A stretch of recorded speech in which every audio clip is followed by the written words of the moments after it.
Are you concerned once again that we could see violence as a result of the former president's words?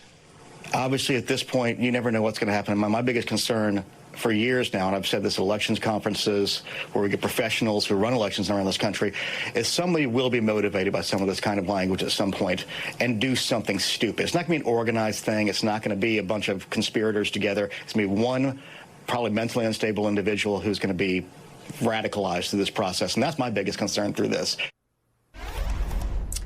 Joining Andrew, Harry, and Tamar is my colleague, NBC's Vaughn Hilliard. He's also outside the Fulton County Courthouse for us.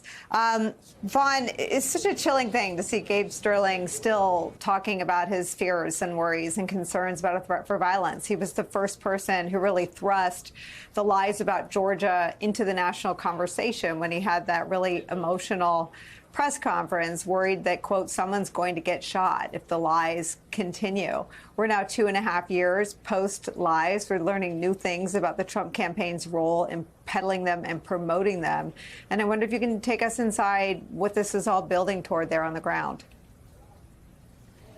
Right, Nicole. I was here in Georgia that day of that press conference, and I remember it exactly. I was actually driving, and I pulled over the car because really for the first time it was a notable Republican official who was defiant against the accusations that were being levied by Donald Trump and his numerous number of allies, ones from out of the state, but also those within the state, including Georgia GOP chairman, the current chairman, David Schaefer, who is also a target of this investigation here. All of these individuals are now waiting to see whether tonight they may be charged with criminal crimes here in the state of Georgia. We just got word from inside of the courtroom where our producer Gary Grumbach is sending us notes right now that Judge McBurney urged the reporters in the room to go grab dinner, suggesting that this is going to go beyond the 5 p.m. deadline in which this courthouse here in Atlanta typically closes. We were not expecting George Chidi to come and testify today. We were not expecting Jeff Duncan to come testify today. Both of those men are here at the courthouse as we speak. The question here is, at what point tonight ultimately is action taken? And it goes back to a conversation I was just having off camera, Nicole, going back to that time period that you laid out there in the aftermath of the 2020 election, was the extent to which Donald Trump and his allies continued to perpetuate the fraud claims and continued to think that they were going to be able to overturn the election results here. You and I talked numerous times. There was the phone call that he placed not only to Raffensperger, he also placed a phone call to Governor Brian Kemp. I remember standing and talking to you when I was outside of the Capitol here in Georgia when Rudy Giuliani was speaking before the Senate subcommittee about his false election fraud claims. We were having a conversation, you and I, when Donald Trump, that day of the rally in December and then the day of his rally in January, when he continued to apply that pressure. And the conversation here was, if action were not to be taken in the state of Georgia this time around, what would happen potentially if Donald Trump is, in fact, the nominee in 2024 and loses?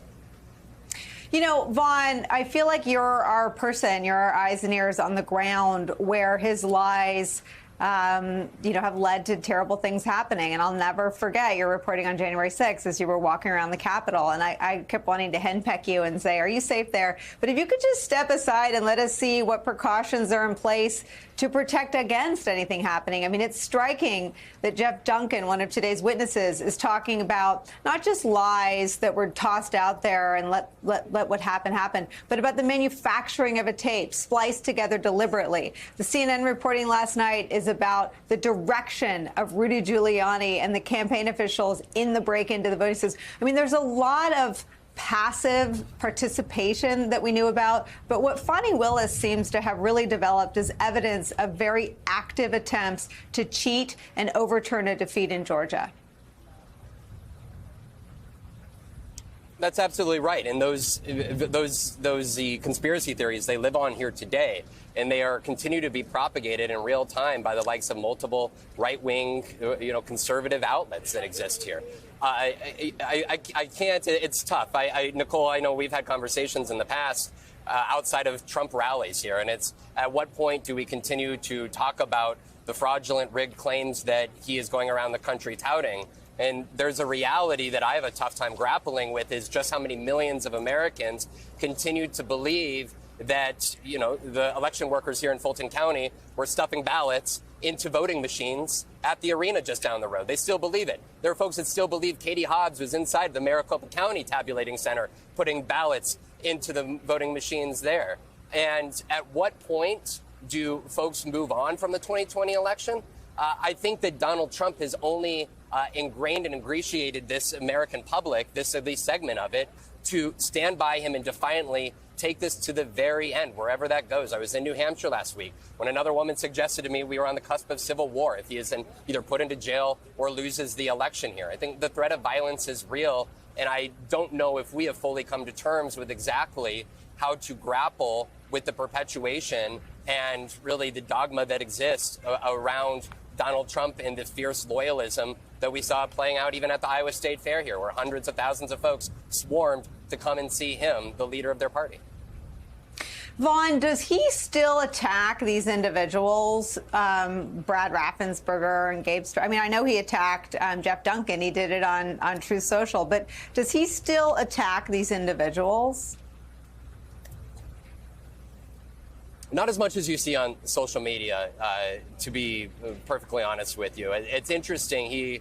I threw a couple questions out to him this weekend when we were in Iowa, and he is much more willing to type his more explicit thoughts over his phone than he is in person still. And I don't know, I haven't been quite able to fully understand what the reasoning behind that may be, but he has definitely let up in his direct attacks, at least in the microphone, onto these individuals.